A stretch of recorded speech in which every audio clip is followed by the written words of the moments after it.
रात के 8 बज रहे थे। जनवरी का महीना था, जिसके कारण ज्यादातर लोग अपने घरों में रजाई ओढ़े हुए थे। मीनू भी अपने घर में बैठे हुए टीवी देख रही थी। मीनू की उम्र 26 वर्ष के आसपास थी। अभी मीनू आराम से टीवी पर सास बहू का नाटक देख रही थी। अचानक उसके फोन की रिंग बज उठी। फोन की रिंग बजते ही मीनू ने बुरा सा मुंह बनाया, जैसे मानो किसी ने उसको जबरदस्ती करेले का जूस मुंह में पिला दिया हो।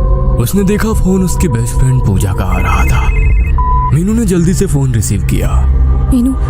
मीनू यार, जितना जल्दी हो सके मेरे घर आजा। मेरे मम्मी पापा किसी शादी में गए हुए हैं और मुझे बार बार ऐसा लग रहा है जैसे मेरे घर में कोई है।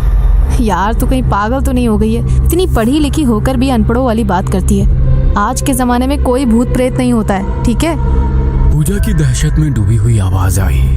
मीनू, माँ कसम, मुझे पूरे घर में पायल की आवाज आ रही है, जैसे मानो हमारे घर में कोई लड़की पायल पहनकर घूम रही हो। तू तो यार सच में पागल हो गई है। तभी दूसरी तरफ से पूजा की जोरदार चीख सुनाई दी। पूजा क्या हुआ? पूजा कुछ बोल क्यों नहीं रही? वह कई बार बोली पर फोन तो कर चुका था। मीनू ने जल्दी से पूजा को फोन मिलाया।